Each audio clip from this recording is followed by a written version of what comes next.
દર્શક મિત્રો, હું પરેશ ચૌહાણ, આપ નિહાળી રહ્યા છો લીડ મહુવા ન્યૂઝ. સમાચારોમાં આપનું સ્વાગત છે. હવે સમાચારો નિહાળીશું વિસ્તારપૂર્વક. ગુજરાતના હિંમતનગર અને કચ્છના અકસ્માતના મૃતકોને પૂજ્ય મોરારી બાપુએ શ્રદ્ધાંજલિ પાઠવી તો સહાયતા રાશિ પણ અર્પણ કરી છે. તમામ મૃતકોના પરિવારજનોને પૂજ્ય મોરારી બાપુએ દિલસોજી પાઠવી છે. હિંમતનગર અને કચ્છમાં અકસ્માતના મૃતકોને પૂજ્ય મોરારી બાપુએ શ્રદ્ધાંજલિ પાઠવી તો સહાયતા રાશિ પણ અર્પણ કરી છે. ગુજરાતમાં વિવિધ સ્થળોએ માર્ગ અકસ્માતના કિસ્સાઓમાં સતત વધારો થઈ રહ્યો છે. ગત દિવસોમાં ગોંડલ તાલુકાના દેરડી કુંભાજીના એક પરિવારને કચ્છ ખાતે લાકડિયા નજીક અકસ્માત નડ્યો હતો અને તેમાં પ્રાપ્ત માહિતી અનુસાર 6 લોકોના મોત નીપજ્યા હતા. તો અન્ય એક બીજી ઘટનામાં ગઈકાલે રાત્રિએ ઉત્તર ગુજરાતમાં હિંમતનગર નજીક મુંબઈના પરિવારને પણ અકસ્માત નડ્યો હતો અને આ અકસ્માતમાં 4 લોકોના મોત નીપજ્યા છે. પૂજ્ય મોરારી બાપુએ આ બંને ઘટનાઓના મૃતકને શ્રદ્ધાંજલિ પાઠવી છે અને તેમના પરિવારજનોને પ્રત્યેકને ₹15,000 લેખે કુલ મળીને ₹1,50,000ની સહાયતા રાશિ અર્પણ કરી છે.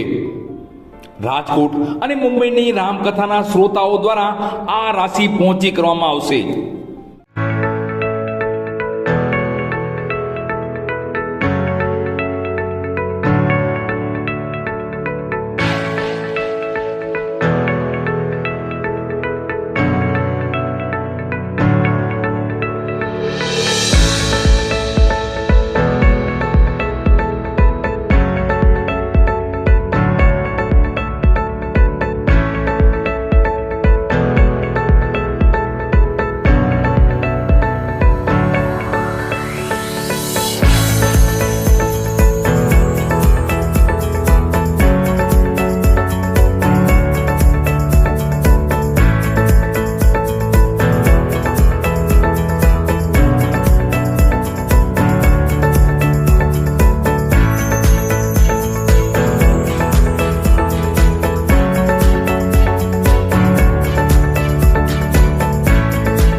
મહુવાના શ્રી ખીમનાથ મહાદેવના મંદિર ખાતે શિવના ફળિયામાં અને પૂજ્ય ભગત બાપુની પ્રેરણાથી શિવ સભાનું સુંદર અને ધાર્મિક આયોજન થયું હતું.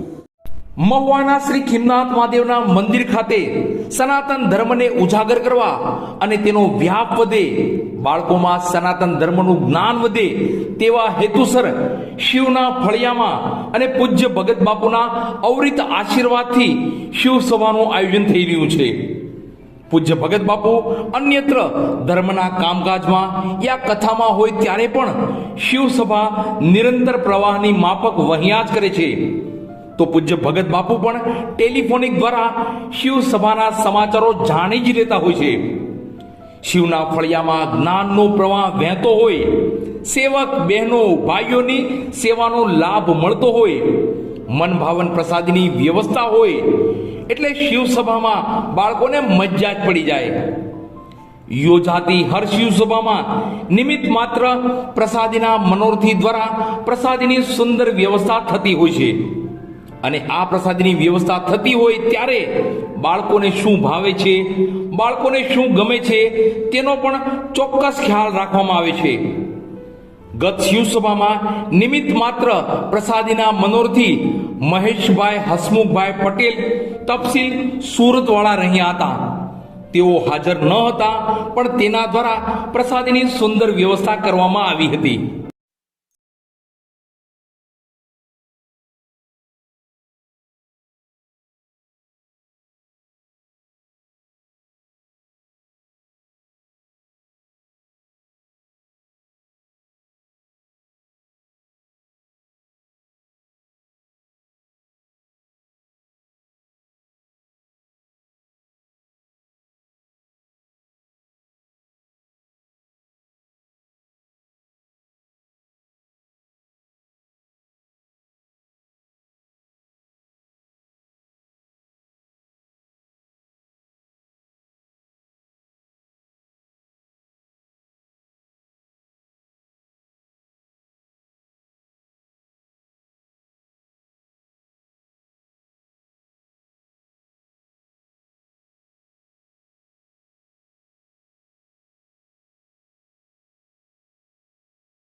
બસ સમાચારોમાં અત્યારે આટલું જ. ફરી સમાચારો સાથે કાલે મળશું. ત્યાં સુધી હું પરેશ ચૌહાણ અને લીડ મહુવા ન્યૂઝની સમગ્ર ટીમ શુભરાત્રી.